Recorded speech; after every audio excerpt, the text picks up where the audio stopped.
In this video, I'm going to show you what to grow in the month of May, and we're going to start right now.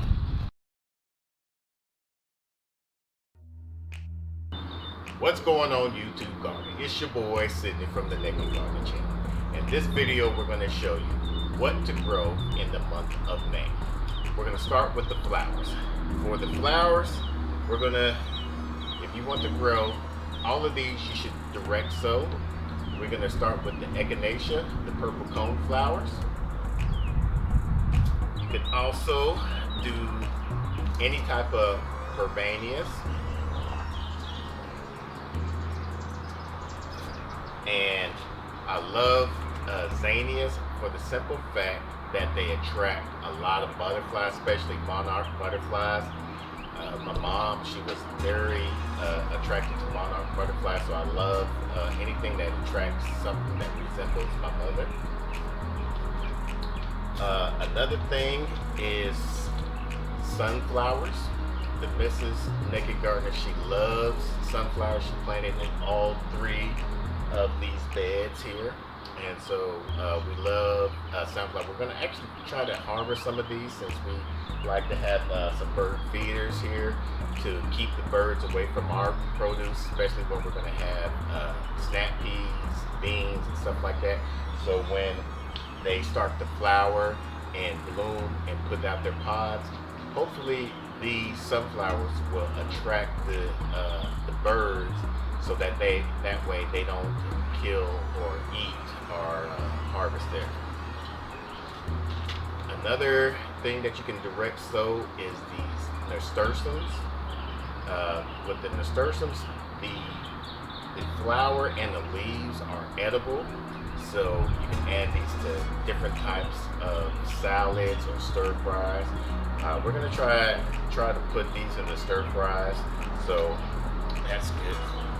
Another thing you can plant right now, if you direct seed, is the asters. We did the Sea Star mix, and I like the way these look. These you can cut and use them as any type of ornaments. But we planted these in throughout our beds here. And the last one that we're going to do is the borage.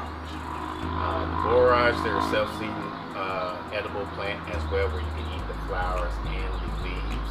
So we're excited about these because once you plant these, if you let them go to seeds, they will continue to come back year after year. So we're excited about that. Now we're going to jump on into the herbs.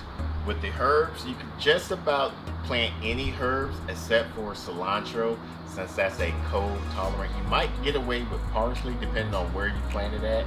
If you're going to plant it in some shades or inside the house and grow it from there, cilantro and parsley you'll be fine with. Thyme is a good plant or herb that you can start inside or plant outside. What you want to do is just spread the seeds all around where you're going to be planting that. Another one would be tarragon. Right here, this is our first year growing tarragon, and it looks pretty good. I don't know what dishes that we can use off of here, but we're excited about that. Rosemary is another herb that you can plant, start in direct sow into the ground. I have a bad, I can't grow rosemary and lavender too well. So what we did is we went to the local nursery or a big box store, Home Depot. Before I purchased these, I asked the lady or the person that was in charge of that area, when do they normally get their shipment of herbs and plants, and they told me Saturdays and throughout the week, 2 times a week. Saturdays is a big shipment, Tuesdays at one location they told me, Wednesday at another location they told me they get theirs. So if you're going to get your herbs or plants not from a nursery, find out when they get their shipment of herbs, so that way you get a fresh herbs from there. Oregano is another one that you can grow direct seed into the ground. This one is a hot and spicy mix that we had last year from the nursery, and as you can see, it's still growing very well. This was in a planter, but we put it up into it. This one is this fabric containers, and this one is just a regular oregano from here that we can dry off and do some herbs. Mint is another herb that you want to grow. There's several types of mint. You want to make sure that you grow them in a planter because they get very invasive. So you want to be protective of that, because otherwise if you just grow them in one of your beds or raised beds, they're just going to take over if you don't manage it very properly. Then you have your garden sage, or any type of sage. It's another plant or herb that you want to direct sow, or you can grow inside if you want, but most this time of year for zone 8A like we're in, you can grow direct seed outside. What's another one what we have here? Chives, lavender, and tarragon, and cumin is another one that you can do right now outside of your zone. So now that we have done over the flowers and the herbs, now we're going to go on to the vegetables. With the vegetables, it's very simple and basic. For the vegetables, right now, depending on your zone, or like I said for us, we're at zone 8A, so we're not going to be growing any more tomatoes, but we are going to still be growing some peppers, some eggplants, and we've got a lot of hot peppers that we're going to be growing, a lot of sweet peppers that we're going to be growing, and we're going to be pickling a lot of these as well, especially the sweet peppers. And then what you can also grow is any type of melons or squash. The next squash that we're going to be doing is the spaghetti squash. We're going to be planting it in this bed. If you haven't seen our video tour of the garden tour just yet, I'm going to put a link right up here so that you can go take a look at that. And watermelons, if you're doing any type of melons, we're going to try this early moonbeam watermelon, and we're just going to see how sweet it is. From what we've heard, yellow and orange watermelons are one of the sweetest ones that you can grow. So we're definitely going to try to grow this in one of the raised beds back there. And the last but not least, or if you're going to be growing anything direct sowing, is you want to try to grow either a bean or a pea. You can do a bush bean or bush peas, or you can do a pole bean or bush bean.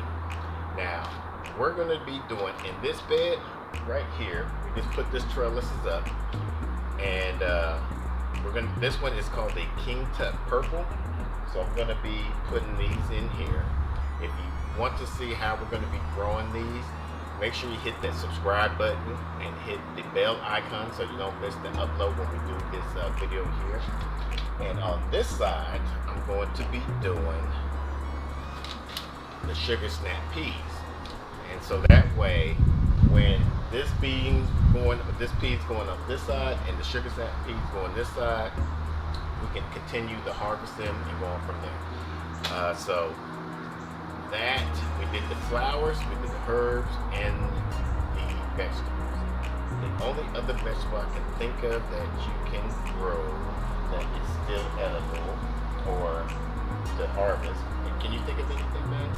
Did you call off okra? Okra. My favorite. Yes, I forgot about the okra. We have the red burgundy okra, which is least susceptible to any type of pest and disease. It minimizes from that. And then we have the regular over here, the Clemson okra, where it's just what you get from there. And we're going to try to bottle or pickle some of these, and also do some type of stir fry and come up with some different dishes. And then from there, we're going on to what? If you haven't done so already, make sure you hit the subscribe button and hit the bell icon so you don't miss an upload. We'll put an icon over there so you can do so. Over here we'll put a playlist so you can continue watching some of our videos. And down below is something that YouTube just randomly picks so that way you can watch and see what other crazy things that we're done. And as always, let's grow together.